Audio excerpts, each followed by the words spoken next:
Hello दोस्तों, welcome to my YouTube channel crazy designs.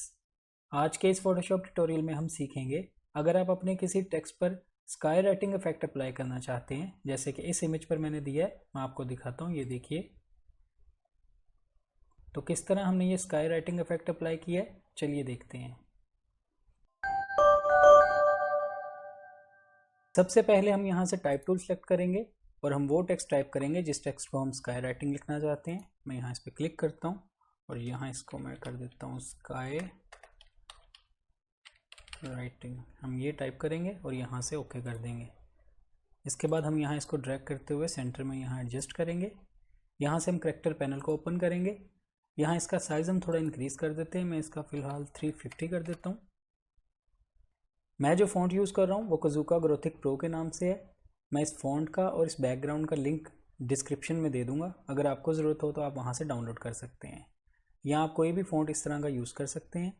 इस तरह इसको टाइप कर लेने के बाद हम इसकी यहाँ से ट्रैकिंग स्पेसिंग को थोड़ा सा एडजस्ट करेंगे, यानी हम इसको थोड़ा इंक्रीज़ करेंगे। मैं इसको 150 कर दूँगा। आप देख सकते हैं जो करैक्टर्स में स्पेसिंग आ चुकी है। ये करने के बाद हम इसको यहाँ बिल्कुल सेंटर में एडजस्ट कर लेंगे और अब हम करैक्टर पैनल को बंद कर देंगे। नेक्स्ट स्टेप में हम अपने इस वाले टेक्स्ट की एक सिलेक्शन बनाएंगे। इसके लिए हम कंट्रोल प्रेस करते हुए इस वाले टेक्स्ट पे क्लिक करेंगे तो आप देख सकते हैं उसने इसकी एक सिलेक्शन बना दी है। इसके बाद हम यहाँ से एक न्यू लेयर ऐड करेंगे जो कि ब्लैंक लेयर होगी।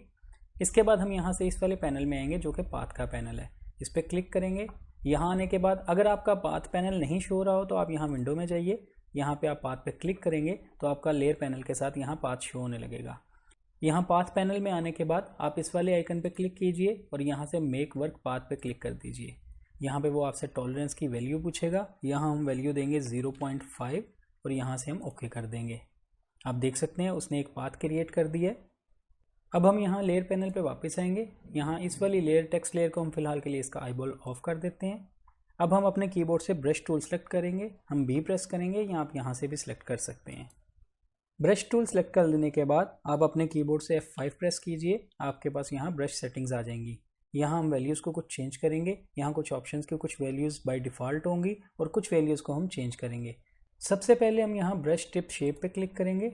यहाँ इसके साइज़ को हम 125 कर देंगे। इसका फ्लिप एक्स और वाई एक्स जो है अनचेक्ड होना चाहिए। एंगल इसका 0 होना चाहिए। राउंडनेस को हम 100% रहने देंगे। हार्डनेस भी इसकी 0 होनी चाहिए। स्पेसिंग को हम 25% रखेंगे। इसके बाद हम यहाँ शेप डायनामिक्स पे क्लिक करेंगे। यहाँ भी हम वैल्यूज़ को देखेंगे। साइज जिटर हमारा 100% होना चाहिए। यहाँ कंट्रोल्स में हम क्लिक करेंगे ड्रॉप डाउन पे और यहाँ से हम ऑफ सेलेक्ट कर देंगे। इसके बाद मिनिमम जो डायमीटर है वो 0% होना चाहिए। एंगल जिटर भी हमारा 0% होना चाहिए। कंट्रोल हमारा यहाँ ऑफ होना चाहिए। इसके बाद रेंडमनेस जिटर जो है वो हम यहाँ से इसको थोड़ा इंक्रीज़ करेंगे और यहाँ इसको 30% कर देंगे। मिनिमम राउंडनेस को भी हम थोड़ा सा इंक्रीज़ करेंगे और हम इसको कर देंगे 25। फ्लिप एक्स जिटर और फ्लिप वाई जिटर को हम चेक रखेंगे। इसके बाद हम यहाँ से सिलेक्ट करेंगे टेक्सचर। यहाँ टेक्सचर में आप इस वाले ड्रॉप डाउन पर क्लिक कीजिए। यहाँ से हमें एक पैटर्न सेलेक्ट करना है जो कि क्लाउड का पैटर्न है। हम यहाँ से इसको थोड़ा सा स्क्रॉल करते हैं। अगर आप स्क्रॉल करेंगे तो आपको ये पैटर्न का एक फोल्डर दिखेगा। इसको आप क्लिक करेंगे।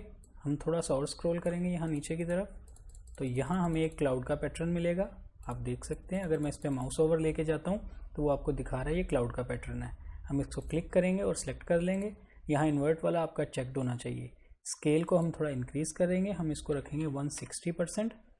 इसके बाद हम यहाँ ब्राइटनेस और कंट्रास्ट को 0 वैल्यू रखेंगे जो कि बाय डिफ़ॉल्ट वैल्यू होती है।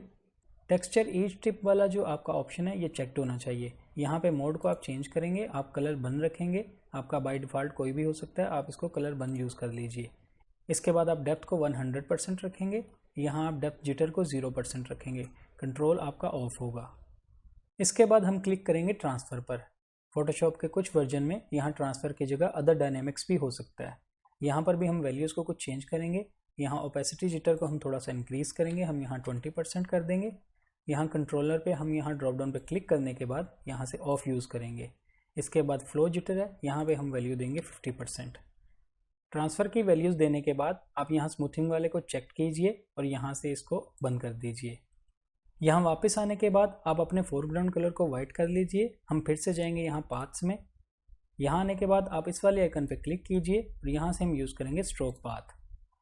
यहाँ इस वाली विंडो में आने के बाद आप यहाँ टूल पे ब्रश सेलेक्ट कीजिए और सिम्युलेट प्रेशर के नाम से जो ऑप्शन है इसको अनचेक रखिएगा और यहाँ से हम ओके कर देंगे। अब आप यहाँ कहीं भी क्लिक करेंगे तो आपका पाथ हाइड हो जाएगा। आप देख सकते हैं हमारा स्काई राइटिंग का थोड़ा इफेक्ट दिखने लगा है, लेकिन हमें इसको और बेहतर करना है। अब हम इसकी पोजीशन को सेट करेंगे।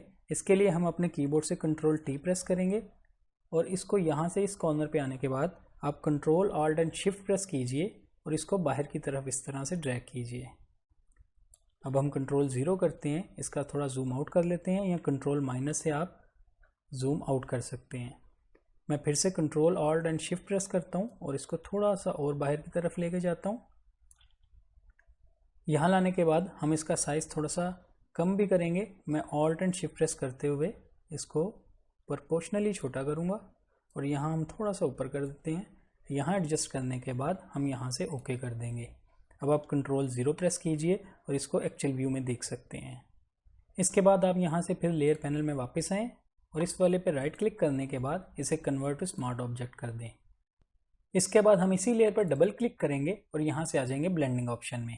यहाँ आप देख सकते हैं ये नीचे जो बॉटम पे अंडरलाइन लेयर के नाम से स्लाइडर है, हम इस स्लाइडर को एडजस्ट करने के बाद इस स्काई को इसमें और मर्ज करेंगे। हम पहले इस वाले स्लाइडर को थोड़ा सा ड्रैग करेंगे लेफ्ट की तरफ। इसके बाद हम इसको यहाँ से ब्रेक करेंगे। ब्रेक करने के लिए आप अपने कीबोर्ड से ऑल्ट प्रेस करने के बाद अगर इसको ड्रैग करें तो आप देख सकते हैं उसने इसको ब्रेक कर दिया है।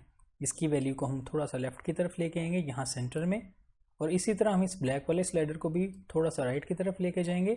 यहाँ लाने के बाद हम इसको यहाँ से ऑल्ट प्रेस करते हुए ब्रेक करेंगे और इसको भी राइट की तरफ इसके साथ जाके मिला देंगे।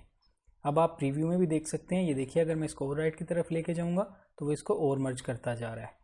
इसीलिए इसको मैं यहाँ तकरीबन 40 के आसपास रखने के बाद यहाँ से ओके कर दूँगा।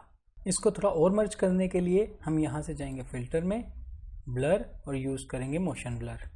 मोशन ब्लर में आप इसका एंगल 0 रखिएगा और इसका डिस्टेंस जो है वो हम 8 to 10 पिक्सल्स रखेंगे। मैं फ़िलहाल इसका 10 पिक्सल्स ही रहने देता हूँ और यहाँ से हम ओके करेंगे। इसके बाद हम फिर से जाएंगे फिल्टर में, ब्लर, और इस बार हम यूज़ करेंगे गशियन ब्लर। गशियन ब्लर में हम बहुत ज़्यादा वैल्यू नहीं देंगे, हम इसकी 1.5 वैल्यू देंगे और यहाँ इससे ओके कर देंगे। अब आप देख सकते हैं हमारा स्काई राइटिंग इफेक्ट अप्लाई हो चुका है। इस तरह ये सेटिंग्स अप्लाई करने के बाद आप अपने किसी भी टेक्स्ट पर स्काई राइटिंग इफेक्ट अप्लाई कर सकते हैं। इवन आप अपने किसी लोगो पर भी ये इफेक्ट अप्लाई कर सकते हैं। आई होप आपको आज का ट्यूटोरियल अच्छा लगा होगा। वीडियो पसंद आई तो लाइक कीजिए, मेरे चैनल को सब्सक्राइब कीजिएगा। मिलते हैं नेक्स्ट वीडियो में एक न्यू ट्यूटोरियल के साथ। Thank you.